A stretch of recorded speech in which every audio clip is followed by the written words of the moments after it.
कालिका प्रसाद उपाध्याय।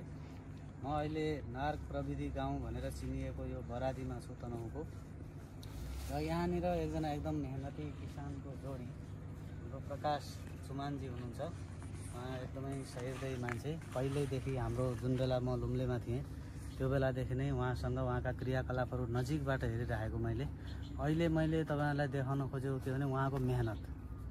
उहाँले आफूसँग भएको जग्गालाई कसरी उपयोगमा ल्याएर अलिक कमर्सियल तरिकाले गरिराख्नु भएको छ भन्ने देखाउन खोजेको। र प्रकाश सर, तपाईँले यत्रो मेहनत गर्नुभएको छ। मैले यहाँ धेरै व्याख्या गर्नुभन्दा तपाईँ आफैले यहाँ देखाएरै मैले यो खेती गरिराखेको छु भनेर देखाइदिनु पर्यो। हजुर, मैले काँक्रो खेती गरेर चाहिँ यो काँक्रो फल्न लागेको छ। फलेर अब करिब करिब यो आधा दिन बढी व्यापक छ, परैसम्म छ काँक्रो। अब तल पनि छ काँक्रो, लौका छ यहाँ, यतातिर लौका छ, लौका पनि फल्दैछ। लौका फल्दैछ। 1 महिना भयो यो फल्न थालेको, टिम थालेको 1 महिना भयो। यो चाहिँ राम्रै फलिरह। अलिक चर्को बोल्नु होला, क्यामेराले नचिप्न सक्छ। यो लौका भयो, यहाँ लौका फल्दैछ, मजाले व्यापक छ, परैसम्म छ। परैसम्म छ लौका। अब यो टमाटर गोलभेडा, उहाँको गोलभेडा पुरै नगर है। गोडबेला एउटा ट्रसमा झुप्पामा 1 2 3 4 5 6 7, यसलाई पनि 8 9 10 11वटासम्म छन्। यतातिर अझ बढी छन्, 1 2 3 4 5 6 7 8 9 10 11 12 13 14 15वटा छन्। यहाँ व्यापक छ यो। उहाँले अरूभन्दा पनि यो गोलभेडा रोप्दैमा फल्ने होइन, कटिङ यसको पनि मुख्य कुरा। तपाईँको त्यो बिरुवाको झ्याङ र फल्ने जुन फलको अनुपात हुन्छ त्यसलाई झ्याङको मात्रा घटायो भने चाहिँ बल्ल फलको मात्रा बढ्छ भन्ने यहाँ देख्न सकिन्छ कटिङमा। हाँगाबिङ्गा काटेर यो चोरा हाँगाहरू काटेछ। अब फेरि काट्ने बेला भयो, यिनीहरू सबै काट्नुपर्छ। यिनीहरू यो व्यापक छ, फेरि काट्ने बेला भइहाल्यो। एकदमै राम्रो फलेको छ। यतातिर गोलभेडा छ, यतातिर काँक्रो छ।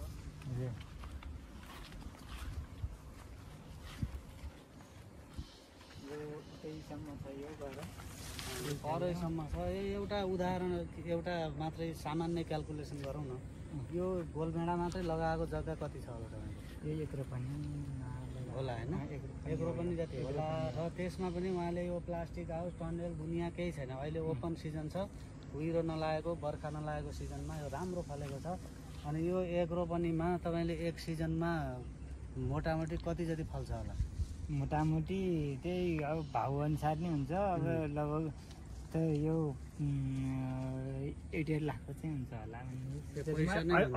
अहिलेको उसले पैसा नै भन्दिनँ, 1.5 लाख रुपियाँ 1 रोपनीमा भनेको अहिलेको यो भाउ छैन नि त अहिले टमाटरको, त्यही भएर नत्र बढी हुन्थ्यो, अझै बढी हुन्थ्यो। भनेपछि यस्तो किसिमले उहाँको मेहनत पनि हेरौँ। यो धागोले, यो अलिकति किफायती काम पनि हो तर एकदम राम्रो के। धागोले न कुनै यो वातावरणलाई असर गर्ने, न स्वास्थ्यलाई असर गर्ने यस्ता चिजहरू प्रयोग गरेर उहाँले थाँक्रोको काम लिइराख्नु भएको छ। यसरी यो भयो। अब यसपछि तल यहीँबाट पनि हामी देख्न सक्छौँ, तल क्याप्सिकम, यो भेडे खुर्सानी। उहाँले भेडे खुर्सानी व्यापक रूपमा लगाउनु भएको छ। यो पनि अब फुल्ने सुरसारमा छ। कहीँ कतै कुनै रोग व्याधि छैन। लागेका किराहरूलाई ट्र्याप गर्नको लागि हुनलाई मोनिटरिङको टुल हो यो, तैपनि यो येलो स्टिकी ट्र्याप राखेर उहाँले मजाले किराहरूलाई पनि नियन्त्रण गर्ने टाइपको एउटा तरिका अपनाउनु भएको छ यहाँ। र कहीँ कतै केही देखिँदैन, न झार छ यहाँ, न रोग व्याधि किराहरू देखिन्छन्। एकदम राम्रोसँग फलाउनु भएको छ, त्यो लगाउनु भएको छ। र यो मैले यहाँहरूलाई देखाउन किन खोजेको भने हामीसँग भएकै स्रोत साधनबाट आनका तान आम्दानीमा र उत्पादनमा कसरी फरक पार्न सकिन्छ। धेरै धेरै आकाङ्क्षाहरू, धेरै धेरै के अरे पुँजी, धेरै जग्गा, यस्तो केही पनि नचाहिने रहेछ। थोरै जग्गामा पनि हामीले धेरै कामहरू गर्न सकिने रहेछ, धेरै आम्दानी लिन सकिन्छ भन्ने एउटा उदाहरण हाम्रो प्रकाश चुमान सरले यहाँ देखाउनु भएको छ। र उहाँलाई मैले नेपाल कृषि अनुसन्धान परिषदकै तर्फबाट धन्यवाद दिन्छु, किनभने यहाँ कतिपय अनुसन्धानका यी प्रविधिहरू पनि प्रयोग भएका छन्। कतिपय उहाँले आफ्नो माल मेटेरियलहरू प्रयोग गर्नुभएको छ, कतिपय साथीभाइहरूको सरसल्लाह पनि लिनुभएको होला। यहाँनिर नार्क प्रविधि गाउँ छ, ध्रुव गौली हुनुहुन्छ हाम्रो, उहाँहरू एकदम निकटमा हुनुहुन्छ, सम्पर्कमा हुनुहुन्छ।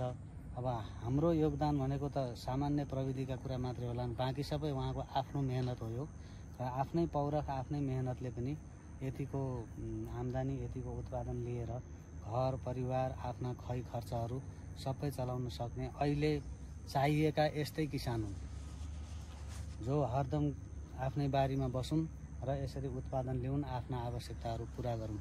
र यो मैले प्रकाश चुमानमा देखेको छु। मैले धेरै वर्ष अगाडिदेखि उहाँलाई नोटिस गरिरहेको छु र अहिले चान्सले यहाँ भेट पनि भयो। यहाँलाई यो आफ्नो खेतीपातीमा यो खेतीपाती गर्दाखेरि सन्तुष्टि त पक्कै छ। अब यति गरिसकेपछि होइन, असन्तुष्टि के छ? सन्तुष्टि त सबै सन्तुष्टि नै छ सर। एउटा चाहिँ के भने राज्यले चाहिँ यो किसानको लागि चाहिँ अलि फोकस नगर्ने, अनि त्यहाँदेखि चाहिँ अलि हेलाको दृष्टिमा हेर्ने र त्यहाँदेखि चाहिँ त्यो भयो। अब जुन अब किसान जाएको चाहिँ मजाले खाने, अब यहीबाट बाँच्ने, अब नेताहरू पनि यहीबाट हुने हो। अब खाएर नखाइकन नेता बनेर बोलेर हिँड्न सक्दैन, डाक्टर हुने नि यही खाएर बाँचेर बिरामी चाहिँ गर्ने हो। इन्जिनियरहरू पनि यही नखाइकन केही गर्न सक्दैनन्। तैपनि अझै किसानलाई चाहिँ अहिले चाहिँ गाउँपालिका स्तरबाट पनि ऊबाट नि किसानलाई अलिकति चाहिँ पछाडि ब्याग हटाएको, कृषिले पाउनुपर्ने जति प्राथमिकता पाएको छैन। पालिका लेभलमा होस् चाहे राष्ट्रिय लेभलमा होस्, कुनैबाट नि मुखमा कृषि सबैको झुन्डिएको छ। तर प्राथमिकतालाई हेर्दाखेरि पाउनुपर्ने जति नपाएको गुनासो किसानहरूको छ। र यहाँले आफ्नो आत्मादेखिको आवाज निकाल्नुभयो। किसानले वास्तवमा हामीले पनि देखिरहेका छौँ कि हाम्रो किसानसँग प्रत्यक्ष जसको सम्पर्क हुन्छ ती निकायहरू ती तहहरूमा कृषिलाई सबैलाई नभनौँ, कहीँ फेरि कृषि मात्रै भनेर एकदमै प्रायोरिटी दिएको पनि देखिन्छ। तर धेरै जसोमा कृषिलाई प्राथमिकता दिनु पर्यो। हाम्रो भनाइ तपाईँले के गर्नुभयो आफ्नो ठाउँमा छ, तर प्राथमिकता दिनु पर्यो, किसानलाई प्राथमिकता दिनु पर्यो, हामी पालिनु पर्यो, अरूलाई पनि पाल्नु पर्यो। यो सन्देश प्रकाश चुमान सरको थियो। यहाँलाई धेरै धेरै धन्यवाद छ। हजुर सरलाई अरू केही छैन सर। अब वास्तवमा भने त्यही नै हो, किसानलाई अलिकति फोकस गरेर सरकारहरूले पनि गर्नु पर्यो।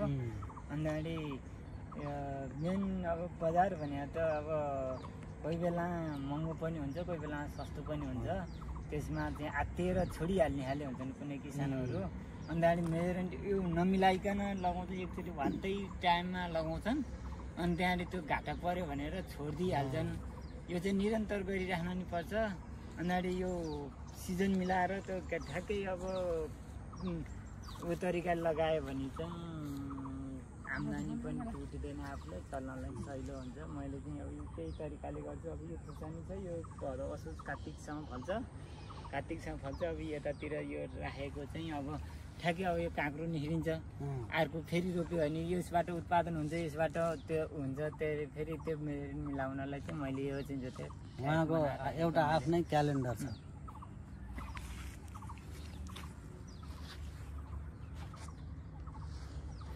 उहाँको आफ्नै एउटा क्यालेन्डर छ। त्यो क्यालेन्डर अनुसार उहाँले खेतीपाती गर्नुहुन्छ। यो वर्षौँसम्मको अनुभवबाट मात्रै यो क्यालेन्डर तयार हुन्छ। फेरि त्यो 1-2 वर्ष गरेको भरमा हुँदैन। र उहाँको एउटा एकदमै मन छुने एउटा भनाइ भनौँ, उहाँको आफ्नो अनुभव के छ भन्दाखेरि अहिले कतैबाट केही पाइहालिन्छ कि रातारात मालामाल भइहालिन्छ कि भनेर रहर गरेर खेतीपाती गर्नेहरूको एउटा हुल छ। त्यसले के गर्छ, अब त आयो क्यारे यिनीहरू गर्ने भयो भनेर देखाए जस्तो गर्ने, अनि 1-2 वर्षपछि 1-2 वर्षपछि त्यो सोचे जस्तो त हुँदैन। किन यहाँ त सङ्घर्ष छ, लगानी छ, दुःख छ, कष्ट छ। टिकेर खान एउटा पहिला त व्यवस्था मिलाउनु पर्यो, अनि त्यसपछि बल्ल शिखरमा पुग्ने कुरा हो। त्यो छैन। अहिले पुरै त्यो समेटेर सोरसार पारेर अहिले मालामाल हौँ भन्ने प्रवृत्तिले गर्दा धेरै मान्छेहरू कि खेतीतिर लाग्ने र 1-2 वर्षमा पलायन हुने स्थिति देखिएको छ। प्रकाश तुमान जस्ता धैर्यवान मान्छेहरूको आवश्यकता छ जसले वर्षौँसम्म आफूले अनुभव गरेर एउटा आफ्नै क्यालेन्डर बनाउँछन्। त्यो क्यालेन्डर अनुसार खेतीपाती गर्छन् र उनीहरूलाई न घाटा हुन्छ न कुनै नोक्सान हुन्छ। राम्रोसँग उत्पादन गर्छन्। हामीले यहाँ देखायौँ। यसको लागि अरू किसानहरूलाई पनि र जो खेतीतिर अब म लाग्छु भनेर एउटा इच्छा गर्नुहुन्छ उहाँहरूलाई पनि यो प्रेरणा मिलोस् भनेर मैले यतिका कुराहरू गरेको हुँ। मलाई साथ दिनुभयो प्रकाश तुमानजी र ध्रुव बाबु गौतम दुवैजना सरहरूलाई म धेरै धेरै धन्यवाद दिन्छु।